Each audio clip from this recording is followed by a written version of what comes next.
శ్రీ గురు చరిత్ర అధ్యాయం 14. శ్రీ గణేశాయ నమః. శ్రీ సరస్వత్యే నమః. శ్రీ గురుభ్యోం నమః. నామధారకుడు స్వామి. అటు తర్వాత శ్రీగురుడు ఏమేమి చేశారో చెప్పండి అన్నారు. సిద్ధయోగి సంతోషించి ఇలా చెప్పారు. భోజనాలు అయ్యాక సాయం దేవుడు శ్రీగురుని పాదాలు ఒత్తుతూ, సద్గురు, మీ పాదసేవ వలన నా జన్మ సత్కర్మలు సార్థకమయ్యాయి. మీ అనుగ్రహం వలన నా పితృదేవతలు కూడా తరించారు. ధన్యుణ్ణి. మాయ చేత మానవుల్లా కనిపిస్తున్నారే గాని మీరు సాక్షాత్తు భక్తులను ఉద్ధరించడానికి అవతరించిన భగవత్ స్వరూపులే. మీ మహిమ వేదాలకే అంతుపట్టనిది. అట్టి మీకు సేవ చేసే అవకాశం నాకు అనుగ్రహించి నా వంశాన్నే పావనం చేశారు. కానీ నాదొక విన్నపం ఉన్నది. ప్రస్తుతం నేను ఒక కష్టంలో ఉన్నాను. మేరు దారి లేక నేను ఒక యవనరాజు సేవలో ఉన్నాను. ఆయన నరరూప రాక్షసుడే. అతను ప్రతి సంవత్సరము ఒక బ్రాహ్మణుని చంపుతాడు. నన్ను బలివ్వాలని తలచి ఇంతకు ముందే నాకు కబురు పంపాడు. నేను ఇప్పుడు అతని వద్దకు వెళ్ళాలి. తప్పదు, నన్ను మీరే కాపాడాలి అన్నాడు. శ్రీగురుడు అతని తలపై చేపెట్టి ఆశీర్వదించి, నాయనా భయపడకు. ఆ యవనుడు నిన్నేమీ చేయలేడు. భగవంతుడు సర్వానికి యజమాని. నీవు అతడి చేత సత్కరించబడి సంతోషంగా తిరిగి వస్తావు. నీవు వచ్చేదాకా మేము ఇక్కడే ఉంటాము. దీర్ఘాయుష్మాన్ భవ అని పంపారు. సాయం దేవుడు శ్రీగురుని మాటలు విని సంతోషంతో యవనరాజు వద్దకు వెళ్లారు. తాను కబురు పంపగానే రాకుండా ఆలస్యం చేసినందుకు కోపంతో రాజు అతన్ని చూస్తూనే లోపలికి వెళ్లిపోయాడు. సాయం దేవుడు భయంతో శ్రీగురుని ధ్యానించాడు. అంతఃపురంలోకి వెళ్లిన యవనుడికి అంతలోనే నిష్కారణంగా భయము, చనిపోతున్నంత బాధ కలిగి స్పృహ తప్పి పడిపోయాడు. అప్పుడు అతనికి ఒక స్వప్నం వచ్చింది. ఒక బ్రాహ్మణుడు అతన్ని మొక్కలు మొక్కలుగా కోస్తున్నట్లు కనిపించి విపరీతమైన బాధ కలిగింది. అతనికి స్పృహ వచ్చేసరికి తాను చేస్తున్న హింస ఇతరులకి ఎంత బాధాకరమో తెలిసి వచ్చింది. పశ్చాత్తాపంతో అతడు బయటకు వచ్చి సాయం దేవుని పాదాలపై పడి, అయ్యా, మిమ్మల్ని నేను పిలిపించలేదే, మీరింటికి వెళ్ళవచ్చు అని వస్త్రభూషణాదులతో ఘనంగా సత్కరించి పంపాడు. సాయం దేవుడు శ్రీగురుని కృపకు పట్టరాని ఆనందంతో త్వరగా తమ గ్రామం చేరి శ్రీగురునితో జరిగిందంతా చెప్పాడు. ఆయన సంతోషించి, నాయన, మేము పుణ్యతీర్థాలు దర్శిస్తూ దక్షిణ దిక్కుగా వెళ్తాము అన్నారు. అతడు నమస్కరించి, స్వామి, నాకు మీరు ప్రసాదించిన ఈ జీవిత శేషాన్ని మీ సేవకే అంకితం చేస్తాను. అనుగ్రహించండి. మీ పాద సన్నిధి విడిచి బ్రతకలేను. నన్ను విడిచిపెట్టి వెళ్ళవద్దు. నేను కూడా మీ వెంట వస్తాను అని వేడుకున్నాడు. శ్రీగురుడు, నాయన, నాకు ఆత్మసమర్పణం చేసుకున్నావు. నీ అభీష్టం నెరవేరుతుంది. మేము ఒక పని మీద వెళుతున్నాము. 16 సంవత్సరాలకు మళ్లీ మేము వచ్చి ఈ గ్రామానికి దగ్గరలోనే నివసిస్తాము. నీవప్పుడు సకుటుంబంగా వచ్చి దర్శించుకోవచ్చు. అంతవరకు ఇక్కడే సుఖంగా ఉండు అని ఆశీర్వదించి శిష్యులతో కలిసి పాదచారి అయి అనేక పుణ్యక్షేత్రాలు దర్శిస్తూ వైద్యనాథం చేరారు. అక్కడ ఆయన కొంతకాలం గుప్తంగా నివసించారు. అది విని నామధారకుడు స్వామి, అప్పుడు శ్రీగురునితో అనేక మంది శిష్యులు ఉన్నారు కదా, వాళ్ళు ఎక్కడున్నారు? శ్రీగురుడు అక్కడ గుప్తంగా ఉండి ఏమి చేశారు అని అడిగాడు. ఈ దత్తాయ గురవే నమః. శ్రీపాద శ్రీవల్లభాయ నమః. నృసింహ సరస్వతియే నమః. నెయ్యి గురుదత్త. శ్రీ గురు చరిత్ర అధ్యాయం 15. శ్రీ గణేశాయ నమః. శ్రీ సరస్వతియే నమః. శ్రీ గురుభ్యోం నమః. సిద్ధయోగి ఇంకా ఇలా చెప్పారు. నాయన, కొద్ది కాలంలోనే శ్రీగురుని మహిమ అన్ని దిక్కులా వ్యాపించి సుదూర ప్రాంతాల నుండి కూడా ఎందరెందరో తమ కోరికలు నెరవేర్చుకోవడానికి ఆయన దర్శించేవారు. వారిలో మంచి వాళ్ళతో పాటు భక్తుల వేషాల్లో ఎందరో దుష్టులు కూడా ఉండేవారు.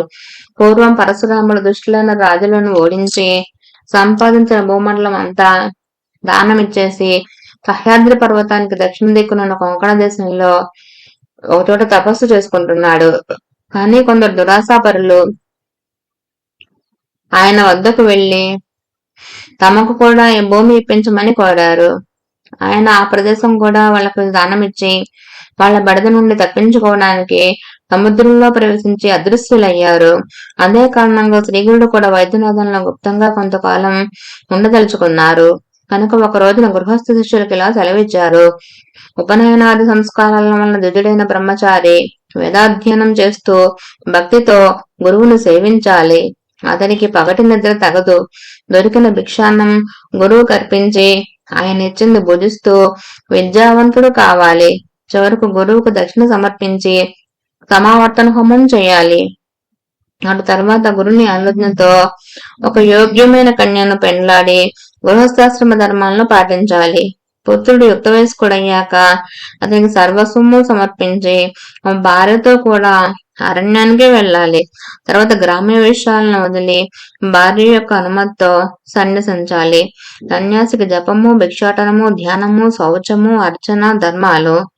అతడు స్త్రీల కథలను వినకూడదు, వాహనములు ఎక్కరాదు, మంచము తాకరాదు, పగలు నిద్రింపరాదు, నిరంతరము ఆత్మదృష్టయ్యై ఉండాలి. వెదురు, సొరకాయ, చెక్క, మట్టి వీటితో చేసిన పాత్రలు మాత్రమే ఉపయోగిస్తూ దండధారి అయి పగలు మాత్రమే భుజించాలి. సంవత్సరమంతా తీర్థాటనం చేస్తూ 3 పగళ్లు మించి ఏ గ్రామంలోనూ నివసించక స్థిరచిత్తుడై ఉండాలి. అలా తిరగడానికి శరీరంలో శక్తి లేకపోతే సదా దైవాన్ని ధ్యానిస్తూ ఒక మహాక్షత్రంలో నివసించాలి.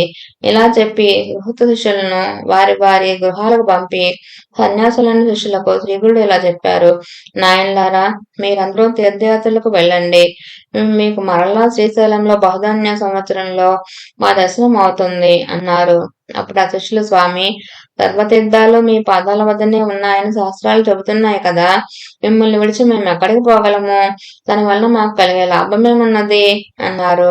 అప్పుడు స్వామి, నాయనలారా, సన్యాసమైన మనము 5 రోజులకు మించి ఎక్కడా నిలవకూడదు. సర్వతీర్థాలు దర్శించడం మన ధర్మం. దానివల్ల మనస్సు స్థిరమవుతుంది. అటు తర్వాత ఒక చోట స్థిరంగా ఉండడం శ్రేయస్కరం అని చెప్పారు. అప్పుడు శిష్యులు, స్వామి, మీ మాటయే మాకు ప్రమాణం. మేము ఏ తీర్థాలు దర్శించాలో సెలవేయండి అని కోరారు. అప్పుడు శ్రీగురుడు ఇలా చెప్పారు: నాయనలారా, తీర్థాలన్నింటిలోకి ఉత్తమమైన కాశీకి వెళ్లి గంగను సేవించి గంగా తటయాత్ర చెయ్యండి. అటు తర్వాత యమున, సరస్వతి నదులను కూడా అలానే సేవించండి. అందువలన పితృదేవతలకు సంతృప్తి, మీకు శాశ్వతమైన బ్రహ్మలోక ప్రాప్తి కలుగుతాయి. తర్వాత వరుణ, కొసావర్త, రతస్థతద్రు, వేపాస, శరావతి, వితస్త, అసిక్ని, మరుద్రుద, మధుమతి, పయస్వని, మృతవతి, రేవ, చంద్రభాగ, రేవతి, సరయు, గోమతి, వేదిక, కౌశికి, నిత్యదల, మందాకిని, శాస్త్రవక్త, పూర్ణ, పుణ్య, అరుణ, బహుద, వైరోచని, పుష్కర, పల్గు, అల్కనంద మొదలైన నదుల్లోనూ నదీ సంగమాల్లోనూ స్నానం చేసి తటయాత్రలు చేయండి. అలానే శ్రీశైలము, అనంతము, రామేశ్వరం, శ్రీరంగము, పద్మనాభము, నైమిసారణ్యము, పురుషోత్తమము, మహాలయము, కేదారము, కోటిరుద్రము, మాతృకేశము, కుబ్జతీర్థము, కోకాముఖి, ప్రసాద్ తీర్థము, విజయ తీర్థము, చంద్రతీర్థము, గోకర్ణము, శంఖకర్ణము అనే తీర్థాల్లో స్నానం చేయండి. అలానే అయోధ్య, మధుర, మాయా, కాంచి, ద్వారక, సాలిగ్రామము, సబల గ్రామములు దర్శించండి. సవ్య మార్గంలో 3 సార్లు గోదావరి తటయాత్ర చేస్తే పాపాలన్నీ నశించి జ్ఞానం కలుగుతుంది. అలానే భీమేశ్వర, పంజర, కుశతర్పణ, పూర్ణ, కృష్ణవేణి, తుంగభద్ర, పంప, భీమ నదులకు తటయాత్ర చేయండి. హరిహర క్షేత్రము, పాండురంగ క్షేత్రము, మాతులింగము దర్శించండి. గంధర్వపురము, గంగాపురము ఉత్తమమైన క్షేత్రము. అక్కడెన్నో తీర్థాలున్నాయి. అచ్చటి దేవతలు సులభంగా వరాలిస్తారు. అక్కడ భీమా అమర్జా నది సంగమం ఉన్నది. అచ్చటి అశ్వత్థ వృక్షము సాక్షాత్తు కల్పవృక్షమే. దాని ఎదురుగా నృసింహ తీర్థము, దానికి తూర్పున పాపనాశ తీర్థము, దాని పక్కన రుద్రపాద తీర్థము, చక్ర తీర్థము, తర్వాత కోటి తీర్థము, మన్మథ తీర్థము ఉన్నాయి. అక్కడనే కల్లేశ్వరుడు ఉన్నాడు. గంధర్వపురం సాటిలేని సిద్ధభూమి కనుక అక్కడ అనుష్ఠానం చేస్తే అతి త్వరగా అభిష్టాలు నెరవేరుతాయి. తుంగభద్ర నదులు సంగమము, మలాపహ సంగమము, నివృత్తి సంగమము దర్శించండి. బృహస్పతి సింహరాశిలో ప్రవేశించినప్పుడు గోదావరికి, కన్యారాశిలోకి వచ్చినప్పుడు కృష్ణానదికి, తులారాశిలోకి వచ్చినప్పుడు తుంగభద్రకు, కర్కాటకంలోకి ప్రవేశించినప్పుడు మల్యాపహ నదికి పుష్కరాలు వస్తాయి. అంటే గంగా నది ఆయా పవిత్ర సంవత్సరాలలో ఆయా నదుల్లో వచ్చి ఉంటుంది కనుక వాటిని సేవించడం ఎంతో మంచిది. అలానే ఆయా నదులు సముద్రంలో కలిసే చోట స్నానం చేయండి. అందువలన ఎంతో పుణ్యం వస్తుంది. కుంభకోణము, కన్యాకుమారి, మత్స్య తీర్థము, పక్షి తీర్థము, ధనుష్కోటి, కొల్హాపురము, కరవేరము, మహాబలేశ్వరము దర్శించండి. బెల్లవటి వరుణ సంగమము, కృష్ణా తీరంలో ఉన్న ఋష్యాశ్రమము దర్శించండి. అమరపురం మధ్యనున్న కృష్ణవేణి పంచనది సంగమంలో 3 రోజులు స్నానం ఉపవాసం చేస్తే అన్ని కోరికలు తీరడమే కాక పరమార్థం కూడా లభిస్తుంది. యుగాలయము, శూర్పాలయము, కపిలాశ్రమము, కేదారము, పిఠాపురము దర్శించండి. అక్కడ శ్రీ దత్తాత్రేయ స్వామి ఉన్నారు. తర్వాత మణిగిరి, వృషభాద్రి, కళ్యాణ నగరము, అహోబిలము దర్శించండి. కర్కాటక రాశిలోకి సూర్యుడు ప్రవేశించినప్పటి నుండి నదులు రజస్వలు కనుక వాటిలో స్నానం చేయకూడదు. నదీ తీరాల్లో నివసించే వారికి మాత్రమే ఈ నిషేధం వర్తించదు. నదులకు కొత్త నీరు వచ్చే రోజులే రజస్వల కాలము.